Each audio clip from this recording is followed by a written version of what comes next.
माँ तू सबसे प्यारी है, माँ तू जग में न्यारी है। माँ तू सबसे प्यारी है, माँ तू जग में न्यारी है। पिता, पुत्र, पवित्र आत्मा के नाम पर आमीन। आप सबों को जय यीशु। कल के क्लास में हम लोगों ने मनन चिंतन किया, हमारे मुक्ति के लिए एक नाम मिला है, वो है ईसा नाम। केवल ईश्वर ही मनुष्य का पाप मुक्ति कर सकता है। इसलिए ही ईश्वर मनुष्य बन करके मनुष्यों का पाप का प्रायश्चित किया। ईसा मसीह ने अपना रक्त बहा करके, मर करके हम लोगों को जीवन दिया, पाप से मुक्ति दिया। उनकी पवित्रता के द्वारा हमारे पाप उनके रक्त के द्वारा धोया और उनकी पवित्रता द्वारा हमें पवित्र किया। इस प्रकार हम ईश्वर के साथ मेल करा, स्वर्ग राज्य के हम योग्य बना। अभी सवाल है, कैथोलिक कलीसिया कहते हैं पाप मुक्ति के लिए एक पुरोहित के पास जाओ। मुझे हाल ही में एक पास्टर का बात सुनने के लिए मिला और अनेकों लोग इस प्रकार का बोलते हैं। उनका कहना है प्रभु ईसा मसीह मनुष्य बनकर के हमें पाप मुक्ति दिया और हर पापी को प्रभु अपने पास बुलाता है। मत्ती के सुसमाचार अध्याय 11 वाक्य 28 में कहते हैं, थके मांदे बोझ से दबे हुए लोगों, पाप के बोझ में दबे हुए लोगों, मेरे पास आओ, मैं तुम्हें विश्राम दूंगा। प्रभु ईसा मसीह जब बुला रहा है, हम प्रभु के पास डायरेक्ट जा सकता है। बीच में ये संतों की क्या जरूरत है? हम सीधा जाकर के प्रभु से अपना पाप स्वीकार कर सकता है, पाप क्षमा मांग सकता है। तो क्यों जाकर के एक पुरोहित से बोलना? वो एक पापी है, पुरोहित कैसे हमें पाप क्षमा दे सकता है? कई लोग इस पर आपत्ति उठाते हैं कि पुरोहित के पास जाकर के पाप स्वीकार नहीं करना। ये कैथोलिक चर्च ने बनाया हुआ कुछ ऐसा सूत्र है।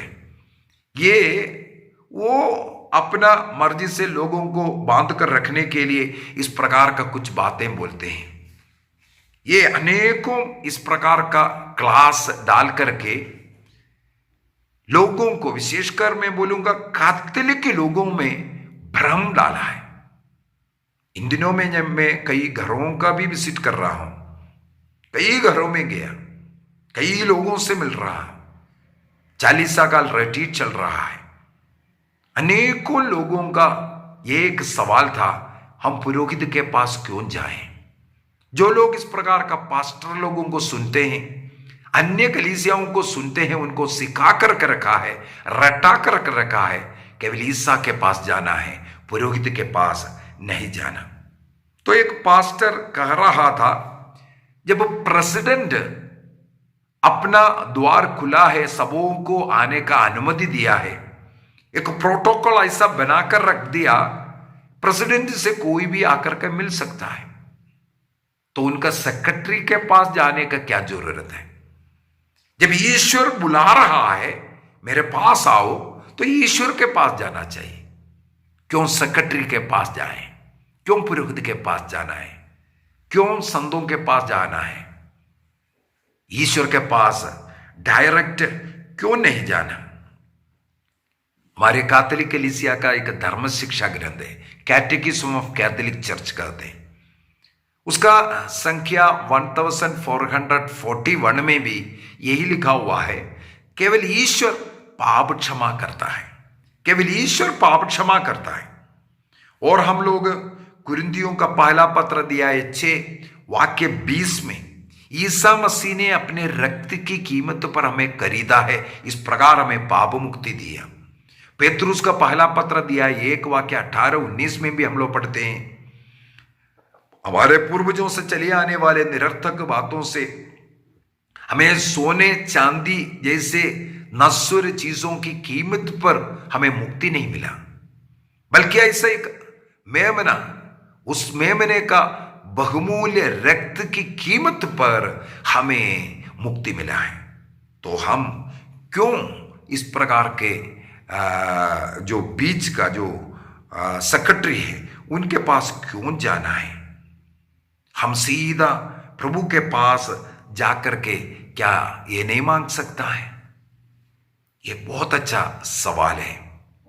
यदि पवित्र बाइबल में भी देखें, ईसा मसीह ने स्वयं लोगों को पाप क्षमा देता हुआ हम देखते हैं। मार्कुस का सुसमाचार अध्याय 2 में एक अर्धांग रोगी को, लूकस के सुसमाचार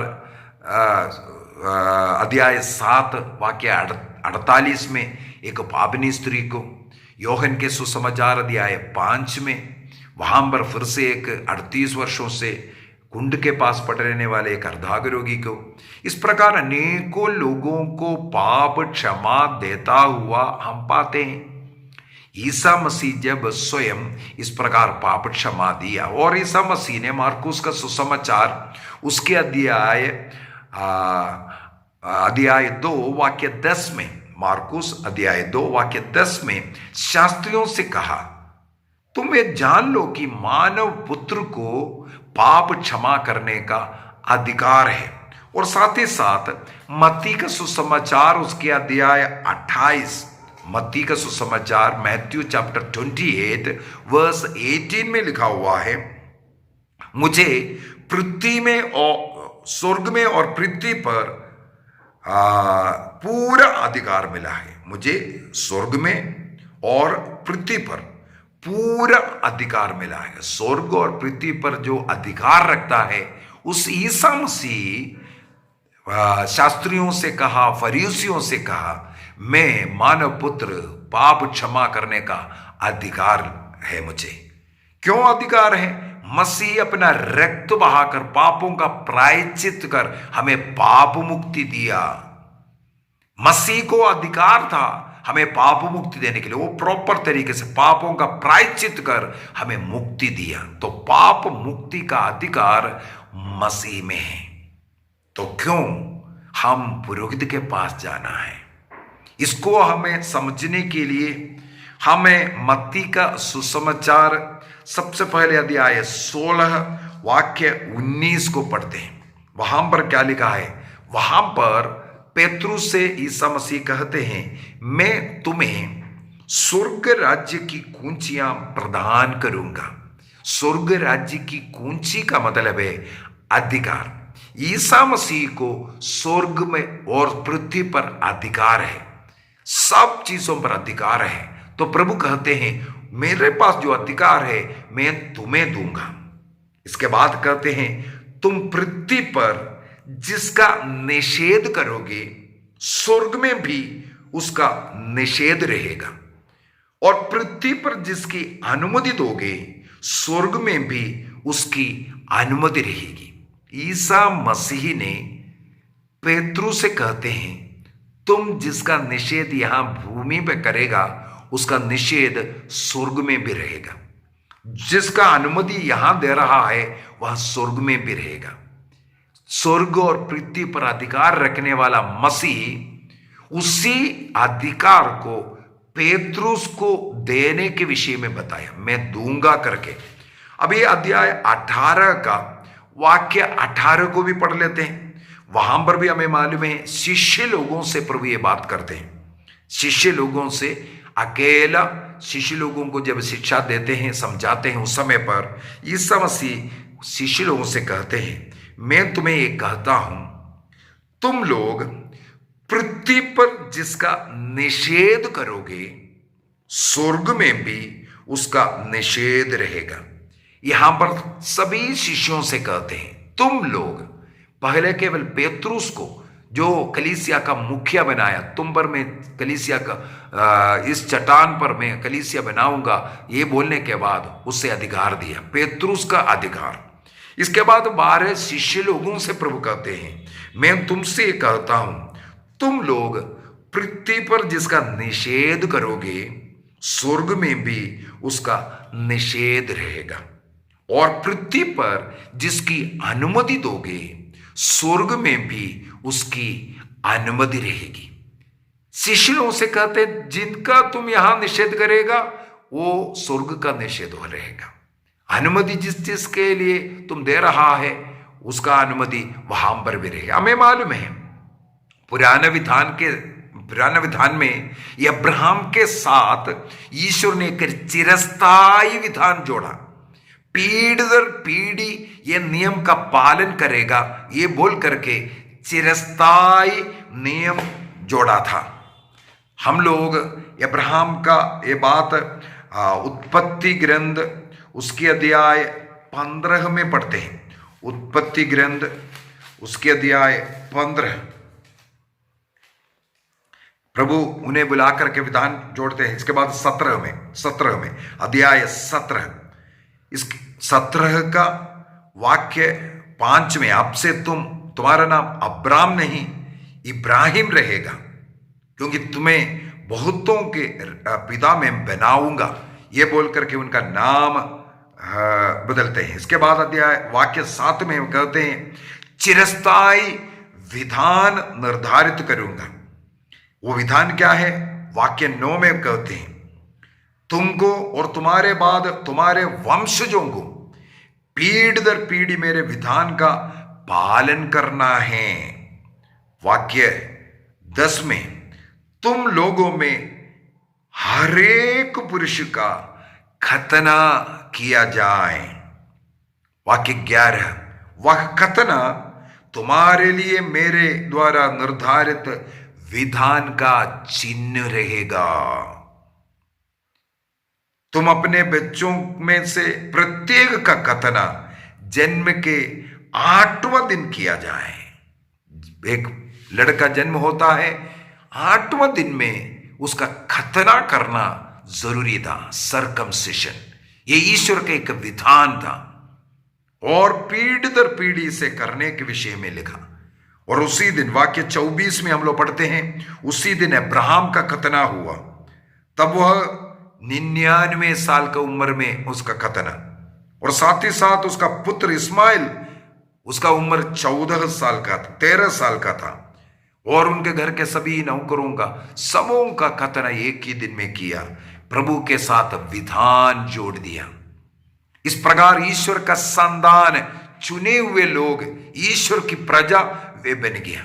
यदि खतना नहीं है बेखतने लोग वो अन्य जाति के लोग माने जाते हैं। खतना करना इसलिए जरूरी है। ईसा मसीह का भी खतना किया गया लेकिन ईसा मसीह ने शिष्य लोगों को जो अधिकार दिया उस अधिकार के साथ ईसा मसीह के मृत्यु स्वर्गारोहण के बाद शिष्य लोगों ने एक खतने का नियम को समाप्त किया।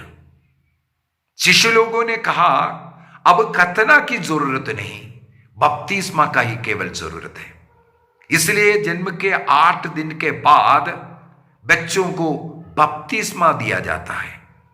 उस बपतिस्मा के द्वारा ईश्वर का संतान मसीह के शरीर का अंग बन जाता है, कलीसिया का अंग बनता है, एक व्यक्ति ईसाई बनता है। एक विधान है। इस विधान के द्वारा इस संस्कार के द्वारा हम ईश्वर का संतान बनते हैं। तो कलीसिया क्यों 8वें दिन के बाद बच्चों को बपतिस्मा देता है? ये विधान जोड़ने के लिए ईश्वर का आज्ञा था और वो खतना के जगह पर बपतिस्मा करना शुरू किया। तो शिष्य लोगों को ये अधिकार ईसा मसीह ने दिया। इसके बाद ईसा मसीह अपने मानव जाति के पापों का प्रायश्चित करते हुए क्रूस पर मर गया। ईसा मसीह को दफनाया गया और ईसा मसीह मृत्यु पर विजय प्राप्त करते हुए तीसरे दिन जी उठे। हम लोग योहन के सुसमाचार उसके अध्याय 20 जॉन चैप्टर 20 में पढ़ते हैं। ईसा मसीह जी उठने के बाद सप्ताह का पहला दिन अर्थात इतवार के दिन, इसलिए शनिवार को विश्राम का दिवस जो साबत का दिन था, ईसा मसीह के जी उठने के दिन को प्रभु का दिन के रूप में क्रिश्चियन लोग मनाते हैं। आज साबत नहीं है, साबत नहीं मनाता है ईसाई लोग, बल्कि प्रभु का दिन इतवार ईसा मसीह मृत्यु पर विजय प्राप्त कर हमें पाप से मुक्ति देने का, उस खुशी का, वो आनंद का, वो ईस्टर का पर्व को हम लोग मनाते हैं। तो ईसा मसीह उस प्रथम दिन शिष्य लोगों के पास आते हैं। जॉन चैप्टर 20 वर्स 20 से पढ़ते हैं। इसके बाद उन्होंने अपने हाथ और बगल दिखाई। प्रभु को देखकर शिष्य लोग आनंद हो उठे। इसके बाद पढ़ते हैं, ईसा ने उनसे फिर कहा, तुम्हें शांति मिले। जिस प्रकार पिता ने मुझे भेजा, पिता ने ईसा मसीह को मनुष्य बनकर के इस संसार में भेजा। मनुष्य बनने के लिए ईश्वर का जो वाणी वचन मांस धारण कर माता मरियम के गर्भ में 9 महीना रहकर इस संसार में एक बालक के रूप में जन्म लिया, बढ़ करके मानव जाति के पापों का प्रायश्चित एक मनुष्य के रूप में उन्होंने किया। इसके हम कहते हैं, जिस प्रकार मानव जाति के पापों का मुक्ति के लिए पिता ने मुझे भेजा, उसी प्रकार मैं तुम लोगों को भेजता हूं। देखो, ईसा मसीह को पिता ने जिस प्रकार भेजा, उसी प्रकार मैं तुम्हें भेजता हूं। शिष्य लोगों को किसके लिए भेजते हैं? ईसा मसीह को जिसके लिए भेजा, उसी कार्य के लिए ईसा मसीह कहते हैं, अब मैं तुम्हें भेजता हूं। क्योंकि प्रभु ईसा मसीह जी उठने के बाद अभी स्वर्ग जाने वाला है। उससे पहले वो जो कार्य, पाप मुक्ति का कार्य तुम लोगों को करना है। इसलिए पिता ने जिस कार्य के लिए मुझे भेजा, मैं मनुष्य बन करके तुम लोगों के बीच में रहा। अभी तुम लोग मनुष्य बन करके, मनुष्य है इसलिए लोगों के बीच में जाकर के वही कार्य करना। इसके बाद वाक्य 22 में इन शब्दों के बाद ईसा ने उन पर फूंक कर कहा, पवित्र आत्मा को ग्रहण करो। अर्थात उन शिष्य लोगों को अभिषेक करके पाप क्षमा करने के लिए भेज रहा है। वाक्य 23, जॉन चैप्टर 23 के कारण हम पुरोहित के पास जाना पड़ता है, इसलिए इसको ध्यान से हम पढ़ेंगे। जॉन चैप्टर 20 वर्स 23, योहन का सुसमाचार अध्याय 20 वाक्य 23 में ईसा मसीह ने शिष्य लोगों से कहते हैं, तुम जिन लोगों के पाप क्षमा करोगे वे अपने पापों से मुक्त हो जाएंगे, और जिन लोगों के पाप क्षमा नहीं करोगे वे अपने पापों से बंधे रहोगे। फिर से एक बार और पढ़ता हूं। शिष्य लोगों को पवित्र आत्मा का अभिषेक देकर के कहते हैं, जिस प्रकार पिता ने मुझे भेजा, मैं तुम लोगों को वही पाप क्षमा का कार्य के लिए भेजता हूं। तुम जिन लोगों का पाप क्षमा करोगे वे पाप से मुक्ति प्राप्त करेंगे। जिन लोगों का पाप तुम क्षमा नहीं करेगा वे पाप में बंधे रहोगे। इस वचन के कारण आज हमें एक पुरोहित के पास जाना जरूरी है। ईसा मसीह के पास जो अधिकार था पाप क्षमा करने का, और ईसा मसीह ने अपने क्रूस मृत्यु रक्त के कीमत पर उन पापों को मुक्ति दिया, हमें उन पापों से हमें मुक्ति दिया। वो मसीह ने अपना वो अधिकार अभी शिष्य लोगों को दे रहा है, उन्हें भेज रहा है। क्योंकि ईसा मसीह स्वयं स्वर्ग जा रहा है, स्वर्ग में बैठ करके पाप क्षमा करने के लिए नहीं। उन्होंने कहा, मैं मनुष्य बनकर के इसलिए आया हूं, मनुष्य का पाप क्षमा करने के लिए। मैं अभी जा रहा हूं, इसलिए तुम वो पाप क्षमा का कार्य करना है। इसलिए तुम जिन लोगों का पाप क्षमा करोगे वे पाप से मुक्ति प्राप्त करेगा। ईसा मसीह के क्रूस मरण और रक्त की कीमत पर एक बार मरने के कारण हमेशा के लिए हमें मुक्ति मिलता है, जब हम एक पुरोहित से जाकर के पापों को स्वीकार करता है। वो पुरोहित का कोई गुण के कारण नहीं, पुरोहित का कोई पवित्रता के कारण नहीं, पुरोहित क्रूस में मरने के कारण नहीं, पुरोहित के रक्त की कीमत पर नहीं, पुरोहित को मिला हुआ अधिकार के द्वारा पुरोहित पाप क्षमा करता है। हमें इसलिए एक पुरोहित के पास जाना है। यहां पर लिखा हुआ है, जिन लोगों के पाप तुम क्षमा नहीं करोगे वे पाप में बंधे रहेंगे। किसका पाप वो एक पुरोहित क्षमा नहीं करता? किसका पाप क्षमा नहीं करता? जो व्यक्ति पुरोहित के पास जाकर अपने पापों को नहीं बोलता, उनका पाप क्षमा नहीं कर सकता। जो व्यक्ति अपने अपराधों को छिपाता है, जो सोचता है मैं ईश्वर से बोलूंगा, उनका पाप क्षमा नहीं हो सकता। ईसा मसीह ने कहा वो स्वर्ग में भी बंद रहेगा, क्योंकि तुमने हम नहीं क्षमा किया। यहां जो क्षमा करेगा वो स्वर्ग में भी क्षमा होगा। स्वर्ग के पिता से हम बोलूंगा हमें क्षमा मिलेगा, ये झूठा शैतान का सीख अनेकों लोगों को पाप स्वीकार से दूर रखने के लिए, पुरोहितों के पास जाकर के पाप स्वीकार करने से मना करने के लिए, हाँ मेरे पास कोई अधिकार नहीं है, केवल वो पुरोहित को मिला हुआ अधिकार। ईसा मसीह ने जो शिष्य लोगों को दिया, पेत्रुस को दिया, अन्य प्रेरितों को दिया, वो अधिकार उनके उत्तराधिकारी संत पापा के पास है।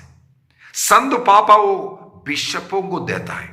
बिशप लिखित रूप से ही पुरोहितों को देता है, अधिकार लिख कर देने वाला है। एक प्रेसिडेंट देश का सबसे बड़ा व्यक्ति है। प्रेसिडेंट बुला रहा है, ये हमारे पास आओ, तो क्यों वहां से क्षमा नहीं मिलेगा? ये लोग पूछता है। बहुत अच्छा उदाहरण है। मैं उसी उदाहरण को पकड़ करके यदि जवाब दूं तो आपको दुख लगेगा। यदि मैं प्रेसिडेंट के पास जाऊंगा और कहूंगा प्रेसिडेंट जी हमारा शहर बहुत बड़ा शहर है, वहां ट्रेन नहीं आ रहा है, एक रेलवे लाइन वहां के लिए चाहिए, ट्रेन चाहिए, तो प्रेसिडेंट वहां के लिए रेलवे लाइन सैंक्शन कर सकता है। प्रेसिडेंट सबसे बड़ा है। वो प्रेसिडेंट बोलेगा मेरे पास जो अधिकार था मैंने वो मंत्रिमंडल को दिया, प्रधानमंत्री को दिया। यदि प्रधानमंत्री के जाएगा तो प्रधानमंत्री बोलेगा हाँ मुझे मिला तो था, लेकिन मैं उस अधिकार आज रेलवे मिनिस्टर को दिया। हमें रेलवे मिनिस्टर के पास ही जाना है, तब हमें ट्रेन का वो जो पटरी बिछाना या ट्रेन हमारे शहर में आना उसका सैंक्शन होगा। प्रेसिडेंट के पास जाएगा तो वो नहीं मिल सकता। वो है सबसे बड़ा, उन्हीं से सब कुछ अधिकार दिया गया, लेकिन वो अधिकार वहां पर चला गया। यदि कोई गलती करने के बाद किसी को कोर्ट ने सजा सुनाया, प्रेसिडेंट मेरा दोस्त है, मैं उनके पास जा सकता हूं बोल करके जाकर के देखिए, देखो कोर्ट मुझे ऐसा ऐसा सजा सुनाया है, इस सजा से मुझे मुक्ति दीजिए। प्रेसिडेंट नहीं दे सकता, क्योंकि वो अधिकार सजा सुनाने का, न्याय देने का न्यायाधीश को वो अधिकार दिया है। वो अधिकार के साथ न्यायाधीश बैठ करके हमें न्याय दे रहा है। उसी प्रकार ईसा मसीह स्वर्गारोहण के पहले पाप क्षमा करने का जो अधिकार उनके पास था वो अपने शिष्य लोगों को दिया, अर्थात आज हमारे पुरोहित के पास है। प्रभु ने कहा जिनका पाप तुम क्षमा करोगे वो मुक्ति प्राप्त करेगा, जिनका क्षमा नहीं करेगा, अर्थात जो एक पुरोहित के पास जाकर के अपने पापों को, गुनाहों को स्वीकार नहीं करता, उन्हें क्षमा नहीं मिल सकता। ईश्वर आज आपकी पापों का क्षमा नहीं देगा, नहीं देता है। आपको एक पुरोहित जो हमारे बीच में रहने वाला एक मनुष्य, एक कमजोर पापी जिसको अधिकार दिया, वो अधिकारी क्षमा देगा।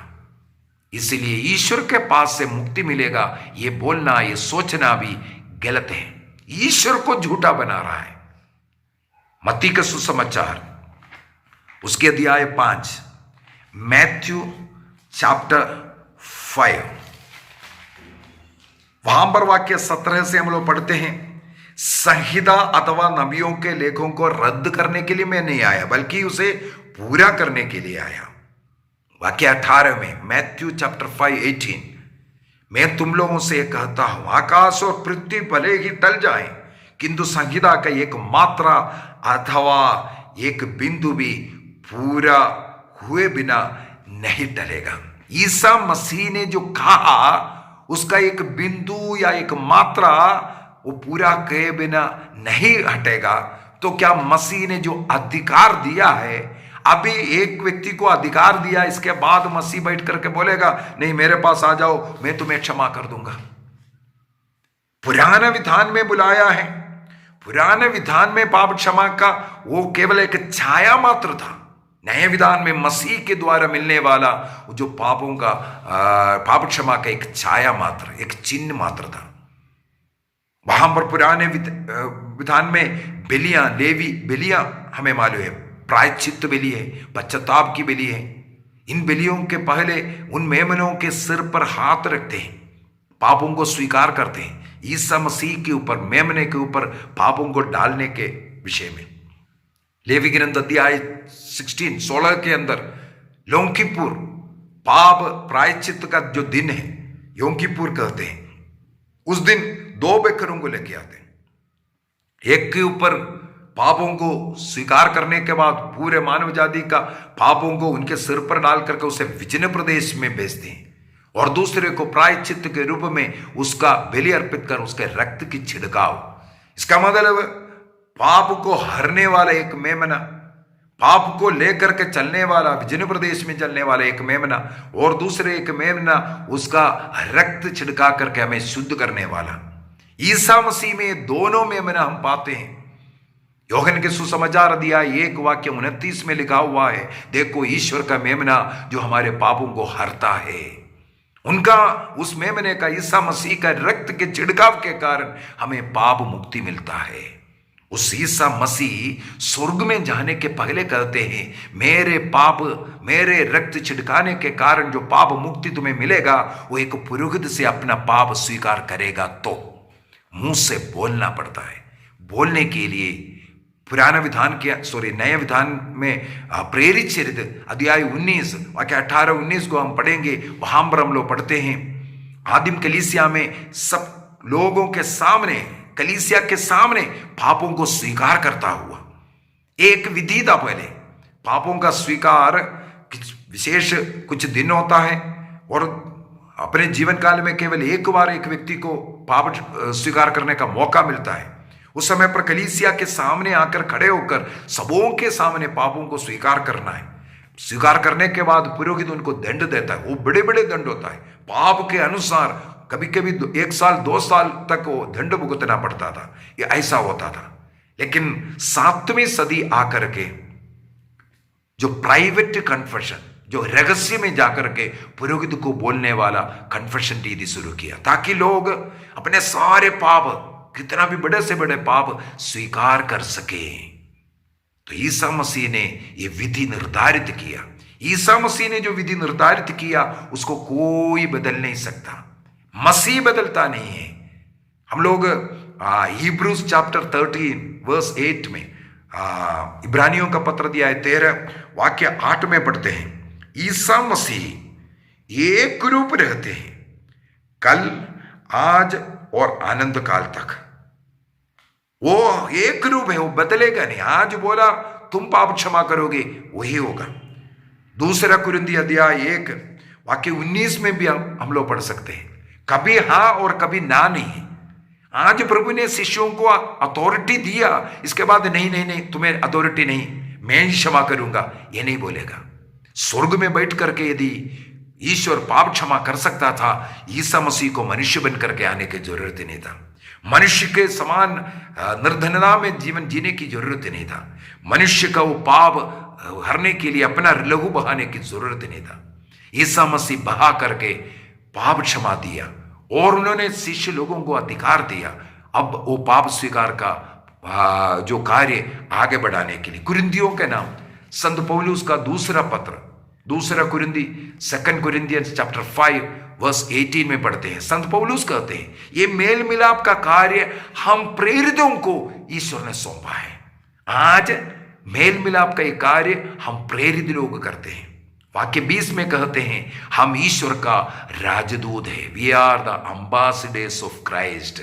ईसा मसीह का हम राजदूत है। राजदूत मसीह जो चाहता है वो कार्य करने वाला। तो पुरोहित राजदूत बन करके हमारा वो जो अधिकार प्राप्त कर हमारा पाप क्षमा करने के लिए है। इसलिए कभी ये नहीं बोलना है प्रेसिडेंट के पास डायरेक्ट जाओ, सेक्रेटरी के पास मत जाओ। आज हमें सेक्रेटरी से ही, पुरोहित से ही पाप क्षमा मिलेगा, ईश्वर से नहीं। ईसा मसीह के रक्त के कीमत के कारण, उनके क्रूस मृत्यु के पुण्य बलों के कारण पुरोहित ही हमारा पाप क्षमा कर सकता है, किसी पुरोहित का गुण के कारण नहीं, बल्कि ईसा मसीह के क्रूस मृत्यु का पुण्य बलों के कारण वह अधिकार के साथ हमारा पाप क्षमा करेगा।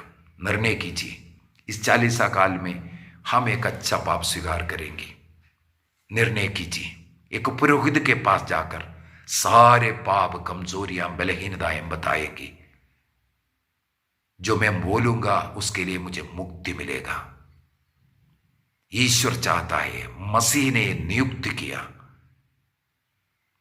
यह संस्कार को ठहराया ताकि बपतिस्मा के बाद जो पाप हम करते हैं उसके लिए हमें प्रायश्चित मिले, स्वर्ग राज्य मिल जाए। अनेकों लोग शैतान के हाथों में पड़ गया है। हम ईश्वर से बोलेंगे, पापी मनुष्य से नहीं बोलेंगे। पुरोहित का अधिकार प्रभु ईसा मसीह ने जो ढांचा बनाया है, जो नियम बनाया है, इसका प्रतिकूल कार्य कर रहा है, उल्टा कार्य करने वाले। हमें एक निर्णय करना है। निर्णय कीजिए। पिता, पुत्र और पवित्र आत्मा के नाम पर आमीन। सबों को जय यीशु।